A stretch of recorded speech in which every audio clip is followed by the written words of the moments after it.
اس کا وہ اللہ کے حکم سے آئی ہے. اس کا تعلق نہ خون سے ہے، نہ گوشت سے ہے، نہ ہڈیوں سے ہے، نہ غذا سے. اس کا تعلق ان میں سے کسی چیز سے نہیں. وہ اللہ سبحانہ و تعالی کے پاس سے آئی ہوئی ہے، اسی کو امر رب کہا گیا. یسألونک عن الروح، آپ سے سوال کرتے ہیں یہ روح کے بارے میں. قل الروح من امر ربی، آپ کہہ دیجئے کہ روح میرے رب کا حکم ہے. وما اوتیتم من العلم الا قلیلا، اور تمہیں تو تھوڑا ہی سا علم دیا گیا ہے، تم اس سے زیادہ نہیں سمجھ سکتے، بس اتنا ہی سمجھ کر رہ جاؤ کہ تمہارے رب کا حکم ہے. یہ وہ جو اللہ کا حکم ہے اسی کو اللہ تعالیٰ نے اپنی طرف نسبت کی. اچھا، اب وہ روح جو ہے، اسی روح کی غذا ہے اللہ کی یاد. جب اللہ کی یاد کسی کرتا رہے انسان، تو جیسے غذاؤں سے روح حیوانی زندہ رہتی ہے، اللہ کی یاد سے، ذکر سے روح ملکی زندہ رہتی ہے. اور جب انسان اللہ کو بالکل یاد کرنا چھوڑ دے، بہت دور چلا جائے گمراہی میں، تو جیسے کھانا چھوڑ دے اور انسان مر جاتا ہے، اسی طرح ذکر سے آدمی اپنے آپ کو محروم کر دے تو وہ روح مردہ ہو جاتی ہے. ایک مردہ نہ کہیں گے، لیکن ایک اپنے سمجھنے کے لیے کہہ رہے ہیں کہ وہ روح جو ہے وہ اس میں زندگی نہ رہے گی کہ جو روح ملکی ہے، اگرچہ اس کو موت نہیں ہے کیونکہ وہ اللہ کا حکم ہے، مگر سمجھنے کے لیے کہہ رہا ہوں.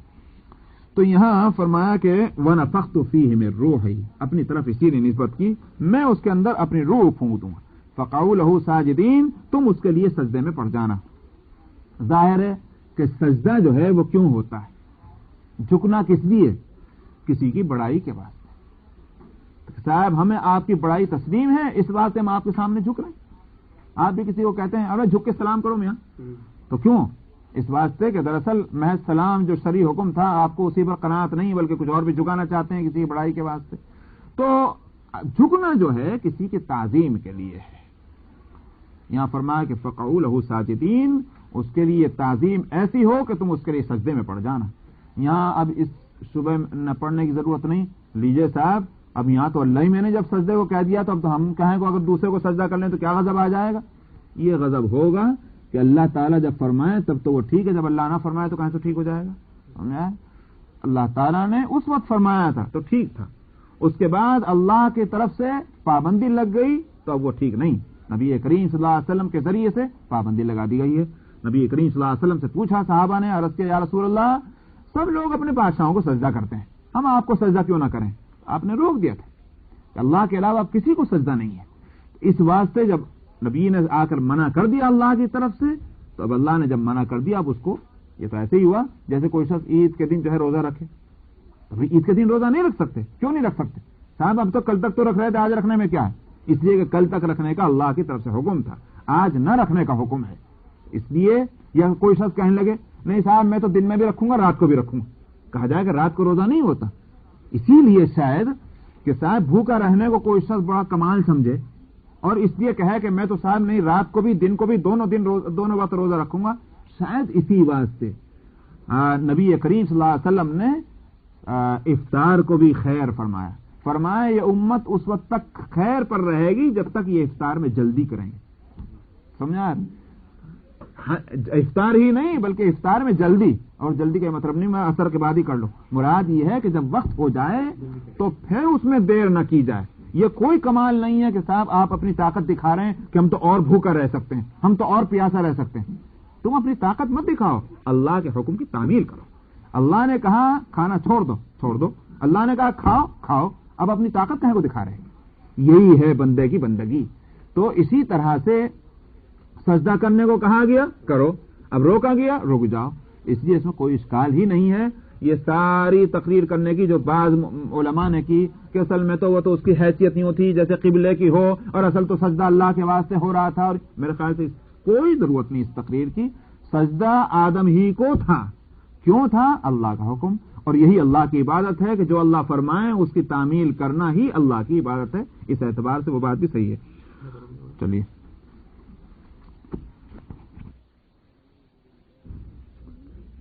اعوذ باللہ من الشیطان الرجیم بسم اللہ الرحمن الرحیم وإذ قال ربك للملائكة إني خالق بشرا من صلصال من حمأ مسنون فإذا سويته ونفخت فيه من روحي فقعوا له ساجدين فسجد الملائكة كلهم أجمعون إلا إبليس أبى أن يكون مع الساجدين قال يا إبليس ما لك ألا تكون مع الساجدين قال لم أكن لأسجد لبشر خلقته من صلصال من حمأ مسنون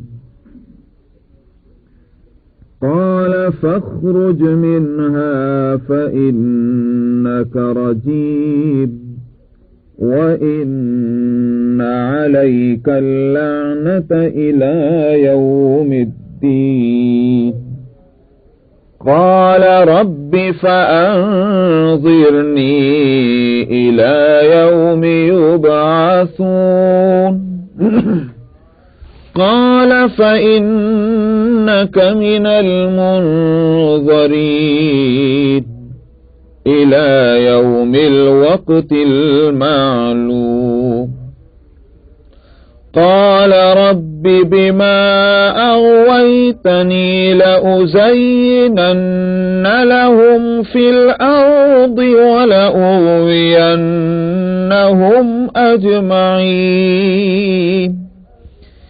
إلا عبادك منهم المخلصين قال هذا صراط علي مستقيم إن عبادي ليس لك عليهم سلطان إلا من اتبعك من الغاوين وإن جهنم لموعدهم أجمعين لها 7 أبواب لكل باب منهم جزء مقسوم إن المتقين في جنات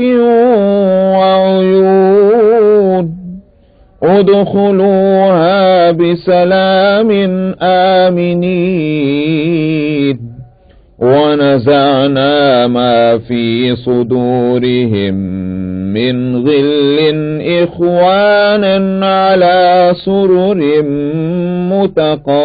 متقابلين لا يمسهم فيها نصب وما هم منها بمخرجين نبئ عبادي أني أنا الغفور الرحيم وأن عذابي هو العذاب الأليم ونبئهم عن ضيف إبراهيم إذ دخلوا عليه فقالوا سلاما قال إنا منكم وجلون قالوا لا توجل إنا نبشرك بغلام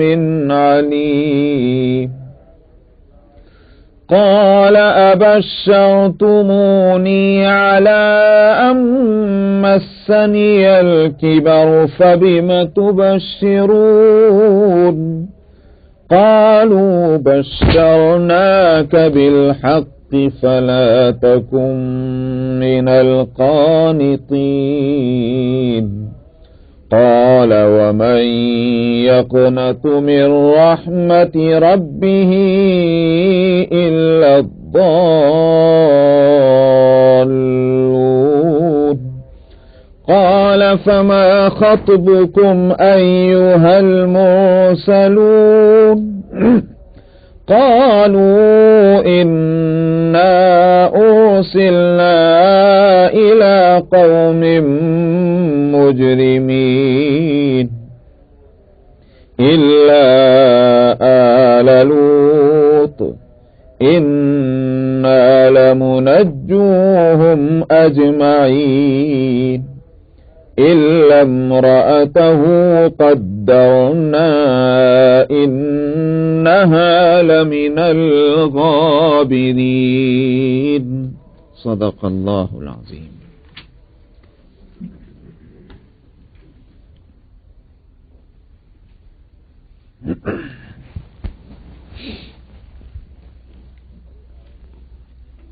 گزشتہ 2 آیتوں میں انسان اور جنات 2 کا ذکر آیا کہ 2 کی حقیقت کیا ہے. انسان کی حقیقت تو یہ ہے کہ اس کو چکنی مٹی کے سوکھے گارے سے بنایا، اور جنات کی حقیقت یہ ہے کہ لپٹ والی آگ سے اس کو پیدا کیا. نار السموم، ایک تو ہوتا انگارہ، ایک ہوتا آگ کی لپٹ. تو لپٹ والی آگ جو ہے اس سے جنات کو بنایا. یہ 2 کا ذکر اس لیے آیا کہ یہ معلوم ہو کہ جنات کی جب پیدائش آگ سے ہوئی ہے تو آگ کا مزاج اوپر کو جانے کا ہے، مٹی کا مزاج نیچے کو جانے کا ہے.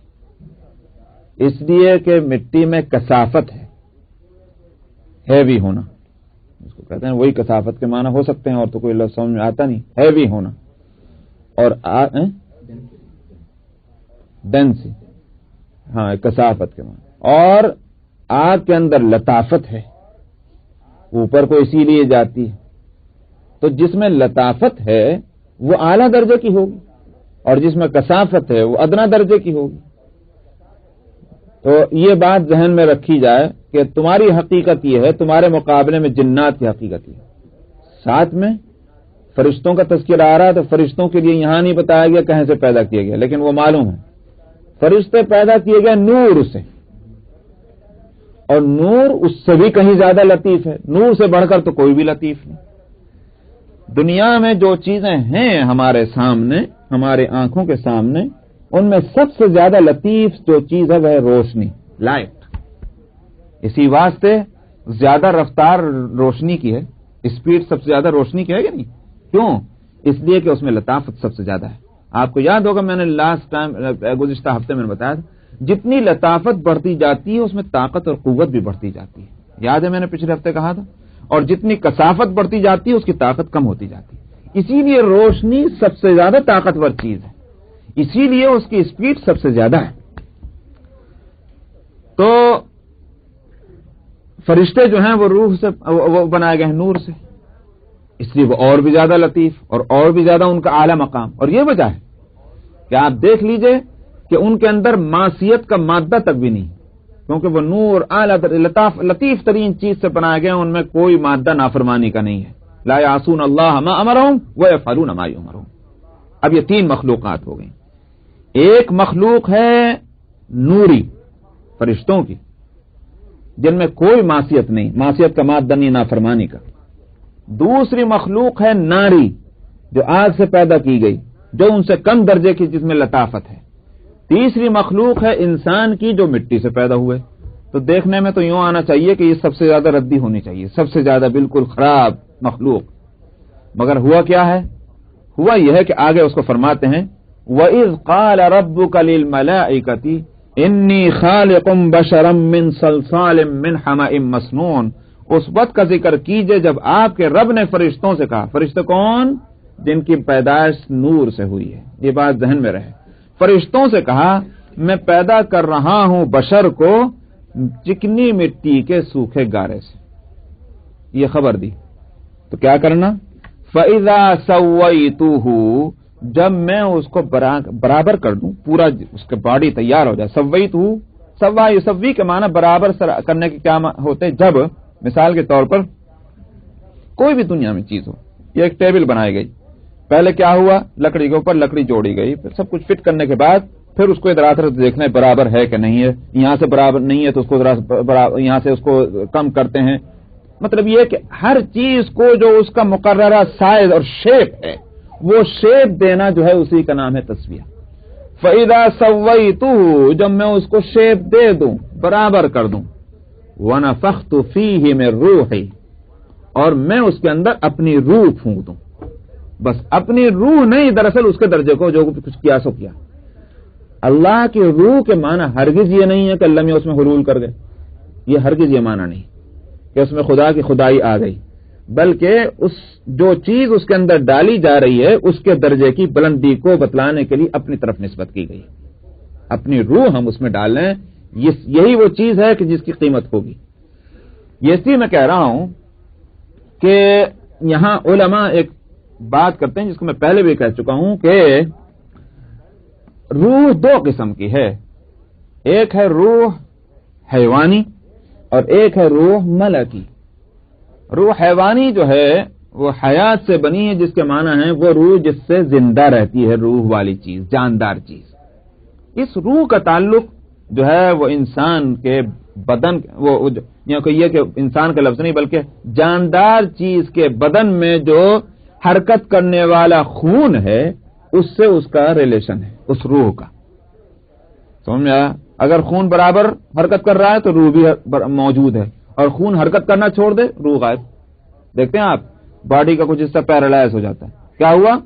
بلڈ نے سرکولیشن چھوڑ دیا، وہاں پہ روح بھی نہیں ہے، پیرالائز ہو گیا. اب آپ اس میں سوئیں بھی چبائیں تو کوئی اثر نہیں پڑتا، روح نہیں ہے اس جسم. اسی طرح اگر پورے جسم سے کے اندر یہ ہو کہ وہ بلڈ سرکولیشن ختم ہو جائے، پوری باڈی ڈیڈ ہو جاتی. اس روح کا تعلق جو ہے وہ خون سے ہے، خون کی حرکت سے. اور خون کہاں سے بنتا ہے؟ یوں سمجھیے کہ آپ کہہ سکتے ہیں کہ یہ تو گوشت سے بنتا ہے، یا یوں کہہ سکتے ہیں خون سے گوشت بنتا ہے. بہرحال باڈی سے اس کا تعلق ہے، کچھ بھی آپ کہیے. یہ وہ روح ہے کہ جس کا تعلق غذاؤں سے ہے، دنیا کی غذاؤں سے. یہ انسان کے اندر بھی ہے، یہ حیوانات کے اندر بھی ہے. جب تک یہ روح ہے یہ جاندار چیز چلتی پھرتی ہے، لیکن یہ روح نکل جائے مر جاتی ہے، نہ چلتی ہے نہ پھرتی ہے. ایک اور روح ہے، روح ملکی. وہ صرف انسانوں کے اندر ہے، وہ جانوروں کے اندر نہیں. وہ اللہ سبحانہ و تعالیٰ کی طرف سے آئی ہوئی روح ہے. اس کا تعلق نہ غذاؤں سے ہے، نہ خون سے ہے، نہ گوشت سے. اسی لیے انسان کی باڈی بالکل کمزور ہو جائے، جس کا اثر لازمی طور پر یہ پڑے گا کہ روح حیوانی بھی کمزور ہوگی، مگر ضروری نہیں کہ روح ملکی بھی کمزور ہو جائے. بعض دفعہ روح حیوانی کمزور اور روح ملکی طاقتور ہو جاتی. کیوں؟ اس لیے کہ جیسے روح حیوانی کی غذا دنیا کی غذاؤں میں سے ہے، وہ ملے گی صحیح تو وہ روح طاقتور ہوگی. اس روح ملکی غذا جو ہے وہ اللہ سبحانہ و تعالیٰ کی طرف سے ہے، اور وہ ہے ذکر، تسبیح، یاد خدا، عبادت خداوندی. یہی اس کی غذا ہے. یہ جب اس کو ملے گی وہ طاقتور ہو جائے گی. اسی لیے جو بزرگان دین ہیں، علماء ہیں، صالحین ہیں، اولیاء اللہ ہیں، ان کی روح ملکی نہ صرف یہ کہ زندہ بلکہ بڑی طاقتور رہتی. اور بدن دیکھیے تو نہ کھانے کے نہ پینے کے، لیکن ان کی روح ملکی بڑی طاقتور ہوتی ہے. وہ اللہ کی طرف سے آئی. شاید اسی روح کے بارے میں فرمایا گیا کہ یسألونک عن الروح، آپ سے روح کے بارے میں سوال کرتے ہیں. آپ کہہ دیجئے قل الروح من امر ربی، آپ کہہ دیجئے روح میرے رب کا حکم ہے. وما اوتیتم من العلم الا قلیلا، اور تمہیں تھوڑا سا علم دیا گیا ہے، تم اس سے زیادہ نہیں سمجھ سکتے. وہ اللہ کا حکم ہے. تو حاصل یہ ہوا کہ یہاں میرے روح ہی سے مراد ہو سکتا ہے کہ وہی روح ملکی مراد ہو، واللہ عالم، اگر روحوں کی ان دو قسموں کو مان لیا جائے. فرمایا کہ فَإِذَا سَوَّيْتُهُ، جب میں اس کو شیپ دے دوں، برابر کر دوں، اور میں اس کے اندر اپنی روح پھونک دوں، فَقَعُوا لَهُ سَاجِدِينَ، تب کیا ہے؟ اس کے سجدہ کرو، سجدے میں گر جاؤ تم اس کے لیے. لہو، یہاں اس بات کو خوب یاد رکھیے گا جو نبی عربی جانتے ہوں تو بھی ہے اس کے لیے سجدے میں پڑ جانا، یہ ہے اس کا لفظی ترجمہ۔ یہاں میرا خیال یہ کہ اس لفظ نے، لہو نے، بے وجہ کی ان بحثوں کو ختم کر دیا جو بعض مفسرین نے اعتراض سے بچنے کے لیے پیدا کی کہ صاحب یہ سجدہ کیوں ہوا تھا آدم کو؟ سجدہ تو اللہ کے واسطے۔ جن لوگوں کے اوپر کچھ زیادہ ہی غلبہ ہوتا ہے وہ میرے خیال سے توحید کا، وہ اس طرح کی بحثیں لاتے ہیں، میں سمجھتا ہوں بے ضرورت ہے۔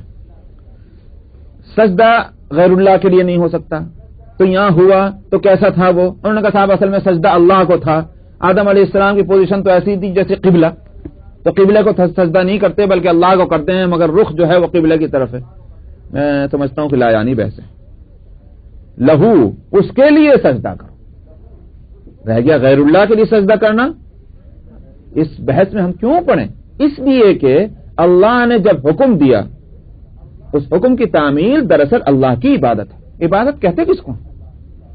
عبادت خالی ماتھا ٹیکنے کو نہیں کہتے، عبادت ہے ہی دراصل فرما برداری کا نام، اطاعت کا نام۔ اگر حکم یہ ہے کہ ہم ہی کو سجدہ کرو تو بہت اچھا، آپ ہی کو کریں گے بس، اور کسی کو نہیں کرنے کی۔ اگر حکم یہ ہے کہ نہیں فلاں کو کرو سجدہ، بہت اچھا، یہی تو سب سے بڑی حکم برداری۔ اللہ نے فرمایا آدم کو سجدہ ہو تو بہت اچھا، جنہوں نے کیا ٹھیک کیا، جنہوں نے وہاں اپنی عقل لڑائی وہ مردود ہو گئے۔ اصل اللہ کی عبادت اور اطاعت ہی کا، اللہ کی اطاعت ہی کا نام عبادت ہے۔ اس لیے جو لوگ یہ سمجھتے ہیں کہ صاحب زور کی نماز پڑھ لیجئے، فجر کی پڑھ لیجئے مثلاً، اور باقی سارے معاملات کے اندر ہم آزاد ہیں، جو دنیا میں جو چاہے سو کرتے رہیں، عبادت کا حق ادا نہیں ہو رہا ہے۔ دنیا کے سارے معاملات میں جو آزاد سمجھ کر یہ سمجھتے ہیں کہ نماز پڑھ لینا عبادت کے لیے کافی ہے، وہ غلط ہے۔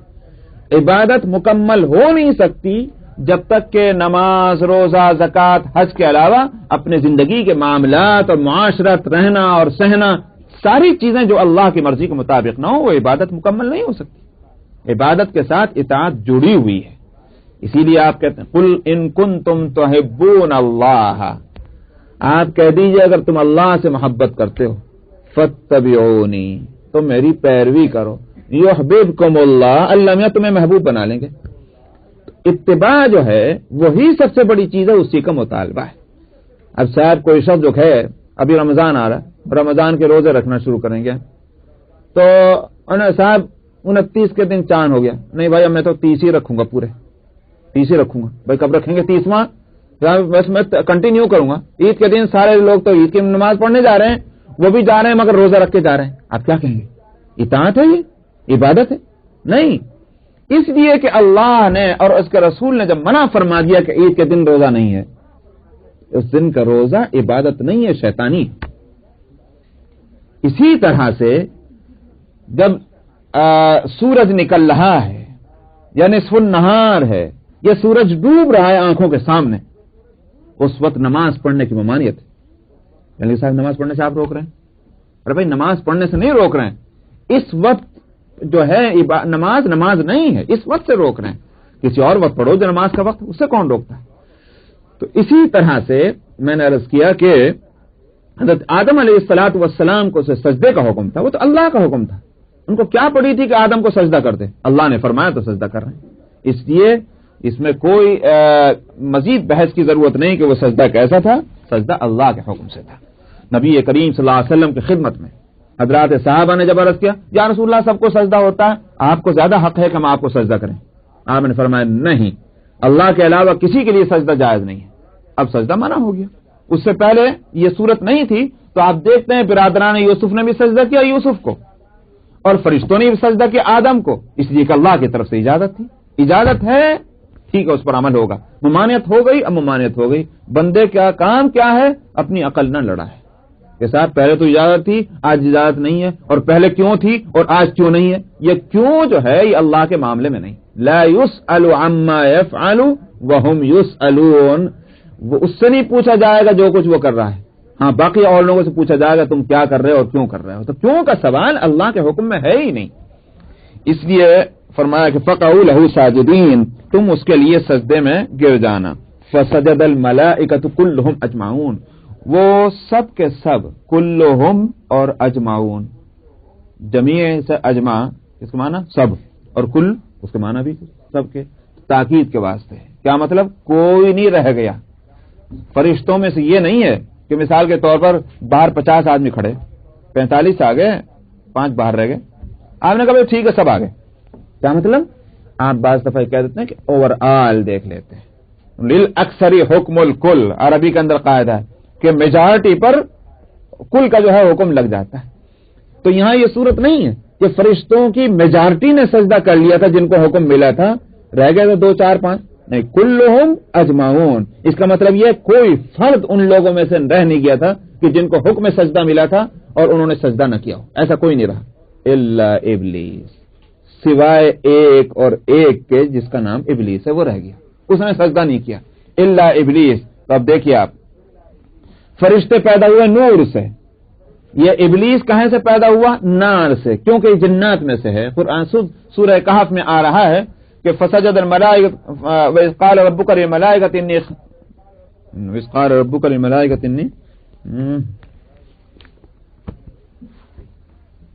وَإِذْ قُلْنَا لِلْمَلَائِكَةِ اسْجُدُوا لِآدَمَ فَسَجَدُوا إِلَّا إِبْلِيسَ كَانَ مِنَ الْجِنِّ. فرمایا کہ ابلیس نے سجدہ نہیں کیا، وہ جنات میں سے تھا.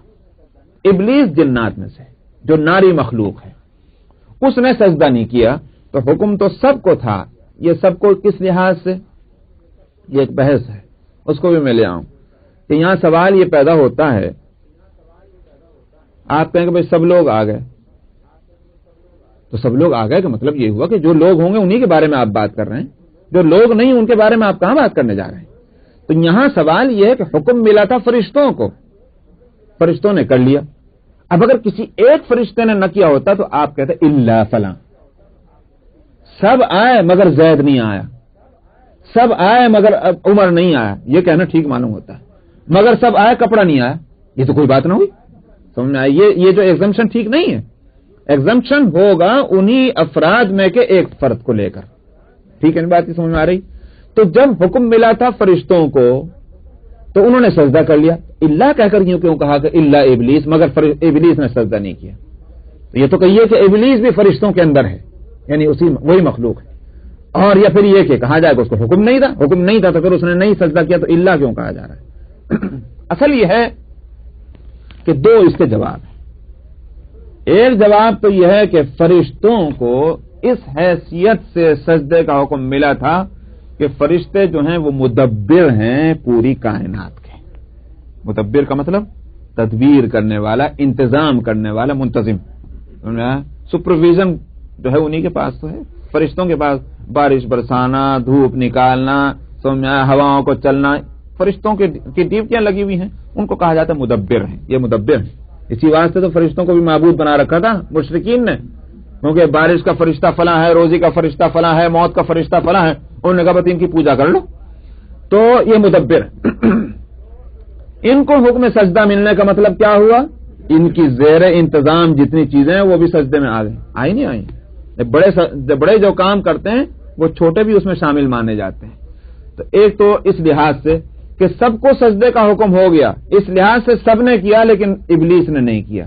مگر تذکرہ فرشتوں کا اس واسطے ہے کہ بڑے وہی ہیں تو بڑوں کا ذکر کرنے سے چھوٹے بھی اس میں آ جاتے ہیں. مثلا آپ کہیں ہمارے پاس جو ہے لوگ آئے، تو آپ یوں نہیں کہتے لوگ آئے اور بچے بھی آئے. بچوں کا تذکرہ آپ کیوں نہیں کرتے؟ اس لیے کہ بچے چھوٹے ہیں، چھوٹوں کا ذکر کرنا ضروری نہیں ہوتا. ایک مثال میں دے رہا ہوں. تو ٹھیک اسی طرح سے فرشتوں کو حکم ملا. فرشتوں کا حکم کے معنی یہ ہے کہ پوری کائنات کو حکم ملا. ایک معنی تو یہ ہو سکتے ہیں، مگر اس میں سب نے کیا، ابلیس نے سجدہ نہیں کیا. دوسری بات کیا ہے؟ دوسرا جواب اس کا یہ ہے کہ اصل میں حکم تو تھا وہاں فرشتوں کو. فرشتوں میں ابلیس شامل تھا باوجود جنات میں سے ہونے کے، اس لیے کہ وہ کثرت عبادت کی وجہ سے اللہ نے اس کے درجے کو بڑھا رکھا تھا. ابلیس نے خوب عبادتیں کی تھیں اللہ کی، اس عبادت کی وجہ سے اس کا درجہ اللہ نے بڑھا دیا، فرشتوں میں جا شامل ہوا اگرچہ جنات میں سے تھا. تو وہاں جب حکم ملا فرشتوں کو تو ظاہر بات ہے کہ ان جو اٹھتا بیٹھتا ہے، چلتا پھرتا ہے، ان وہ بھی اس حکم میں شامل ہوگا. اس لیے الا ابلیس کا لفظ کہنا صحیح ہے کہ فرشتوں کو حکم ملا تو اس میں ابلیس بھی شامل تھا، مگر ابلیس نے سجدہ نہیں کیا. یہاں ایک سوال اور بھی پیدا ہو سکتا ہے، اس کا بھی جواب دے دوں کہ صاحب عجیب بات ہے، ابلیس آگے چل کر کے شیطان بننے جا رہا ہے، اللہ میاں کو پہلے معلوم نہیں تھا کہ اس کو فرشتوں میں کہاں کو شامل کیا تھا؟ اللہ کو معلوم نہیں تھا نعوذ باللہ کہ صاحب یہ آگے چل کر کے شیطانی کرے گا، تو پہلے ہی کیوں اس کو شامل کر دیا اس کو وہاں کہ بھئی یہ تو ایسا ہوا کرتا ہے کہ بھئی ہم کو آدمی اچھا لگ رہا ہے، لاؤ اس کو اپنے قریب کر لو، بعد میں معلوم ہوا کہ نہیں تو بڑا غلط آدمی، دھتکارو اسے یہاں سے، مردود ایسے نکالو یہاں سے. تو کیا اللہ میاں کو معلوم نہیں تھا؟ معلوم تھا. اللہ سے بڑھ کر کس کا علم ہو سکتا ہے؟ مگر اللہ کے یہاں انصاف ہے. کیا اچھا کرو گے تمہارا درجہ بڑھا دیں گے، پھر برا کرو گے پھر گھٹا دیں گے. یہ انصاف کی بات ہے. یہ نہیں ہے کہ علم نہیں تھا، اللہ کے علم میں تھا، مگر انصاف کا تقاضا یہ ہے کہ جب اس نے محنت کی اللہ نے اس کے درجے کو بڑھا دیا، خلاف ورزی کی پھر گھٹا دیا. تو بہرحال یہ کہ فسجد الملائکۃ کلہم اجمعون، سب نے ہی سجدہ کیا فرشتوں نے مگر ابلیس نے. ابا ان یکون مع الساجدین، اس نے اس بات سے انکار کیا کہ وہ سجدے والوں کے ساتھ ہو. قال یا ابلیس ما لک الا تکون مع الساجدین، کہا اے ابلیس کیا ہوا تجھ کو کہ تو نہ ہوا سجدہ کرنے والوں کے ساتھ. اگر آپ لوگ عربی جانتے ہوتے تو یہاں جو میں نے ساری تقریر کی ہے اتنی دیر تک وہ لفظ مع کے اندر موجود ہے. سمجھنا مع الساجدین، اس لیے کہ اگر یہ ہوتا کہ من الساجدین، آپ اگر یوں فرماتے تو سجدے کرنے والوں میں سے کیوں نہیں ہوا، ایک تو الفاظ ہوتے تو تب ہوتا ما لک الا تکون من الساجدین، من ہوتا تو سجدہ کرنے والوں میں سے کیوں نہیں ہوا. اس کا مطلب یہ کہ پھر یہ ماننا پڑے گا اس کو بھی حکم تھا. فرمایا مع الساجدین، اصل سجدہ کرنے والے فرشتے تھے تو ان کے ساتھ کیوں نہیں لگا، الگ کیوں رہ گیا. یہ ہے فرق مع اور من کے اندر. تو معلوم ہوا کہ ان میں سے نہیں تھا مگر ان کے ساتھ تھا، ان کے ساتھ رہنا چاہیے تھا اس کو. قال لم اکن لاسجد لبشر خلقته من صلصال من حمأ مسنون. اس نے کیا کہا؟ اس نے کہا ابلیس نے کہ میں ایسے بشر کو سجدہ کرنے والا نہیں ہوں کہ جس کو آپ نے چکنی مٹی کے سوکھے گارے سے پیدا کیا. وہ دوسری جگہ اس کا ہے کہ صاحب مجھے تو آگ سے پیدا کیا، اس کو مٹی سے پیدا کیا. آگ اعلیٰ درجے کی ہے اور مٹی کے مقابلے میں تو اعلیٰ درجے کی چیز ادنا درجے کی چیز کو سجدہ کیسے کر سکتی ہے؟ تو دوسری جگہ اس کی تفصیل ہے یہاں اسی. تو یہ ادنا درجے کی چیز. تو فرشتے جو ہیں وہ سب سے اعلیٰ، اس سے کم درجے کی چیز اپنی مخلوق اپنے اس کی خلقت کے اعتبار سے، خلق کے اعتبار سے جنات کو کہا جا سکتا ہے، اور اس سے ادنا درجے کی چیز اپنی اصل کے اعتبار سے وہ ان کو انسان کو کہا جا سکتا ہے. مگر بتلانا یہ اے انسان تو دیکھ، تیری حقیقت تو یہ ہے کہ تو مٹی سے بنا، مگر رتبہ تیرا کیا ہے؟ فرشتوں نے تجھے سجدہ کیا. اور معاملہ تیرا کیا ہے؟ معاملہ یہ ہے کہ جنہوں نے تجھے سجدہ کیا، ریسپیکٹ کی، تیرے واسطے دعائیں مانگی. دعاؤں کا لفظ آپ جو میں کہہ رہا ہوں، فرشتوں نے دعائیں مانگی.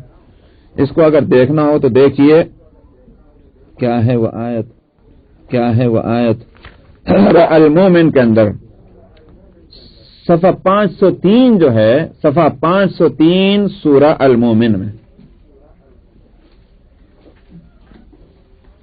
آیت نمبر ہے 7.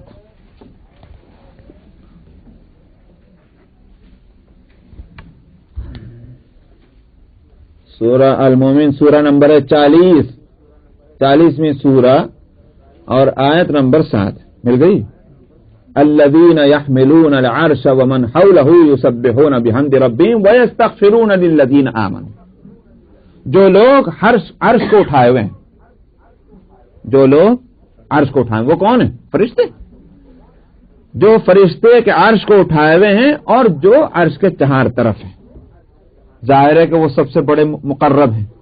فرشتوں میں بھی ان کا درجہ بہت ہی اونچا ہے جو عرش کو سنبھالے کھڑے ہوئے ہیں اور عرش کے اور ادھر ادھر لگے ہوئے ہیں، وہ مقرب ہیں. اور اس مقرب ہونے کو بتلایا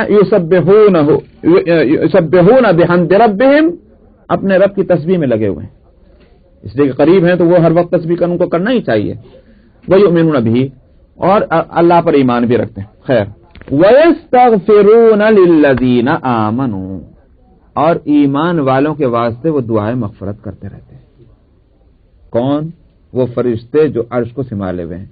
کیا کہہ کر؟ ربنا وسعت كل شيء رحمة وعلما فاغفر للذين تابوا واتبعوا سبيلك وقهم عذاب الجحيم. خداوندا آپ کی ذات تو رحمت والی ہے، علم والی ہے، بڑی وسیع رحمت، بڑا وسیع علم، تو آپ مغفرت فرما دیجئے ان کی جنہوں نے توبہ کر لی ہے، جو آپ کے راستے کو فالو کر رہے ہیں، ان کی آپ مغفرت فرمائیے. آگے تک وہ دعائیں جا رہی ہیں، پوری میں یہاں نہیں پڑھتا. سوال یہ ہے، یہ عرش کو سنبھالنے والے فرشتے دعا کر رہے ہیں، حکم ملا تھا سجدے کا، انہوں نے سجدہ کیا، ابلیس نے سجدہ نہیں کیا. تو میں کہہ رہا تھا کہ تمہارا معاملہ کیا ہے؟ اے انسانوں، تمہاری حقیقت تو یہ ہے کہ مٹی سے پیدا ہوئے، اور درجہ تمہارا یہ ہے کہ فرشتوں نے تمہیں سجدہ کیا. معاملہ تمہارا کیا ہے؟ معاملہ تمہارا یہ ہے کہ جس نے تمہیں سجدہ نہیں کیا، دشمنی کا اعلان کیا، تم اسی کی بات مانتے ہو، اور جنہوں نے تمہیں سجدہ کیا، تمہاری ریسپیکٹ کی، تمہاری تعظیم کی، تمہارے لیے دعائیں مغفرت کرتے ہیں، تمہارا ان سے کوئی تعلق نہیں. یہ ہے معاملہ انسانوں کا. اس بات کو یہاں بتلایا گیا ہے کہ تم اپنے معاملے کو تو ذرا دیکھو. تم احسان فراموش، جو تمہیں ستائے اس کے تم پیچھے بھاگتے ہو، جو تمہاری ہمدردی کرے تم اس سے دور رہتے ہو. یہ ہے انسانوں کا معاملہ. اس لیے کہا کہ قال لم اکن لاسجد لبشر خلقته من صلصال من حمأ مسنون. کہا اس نے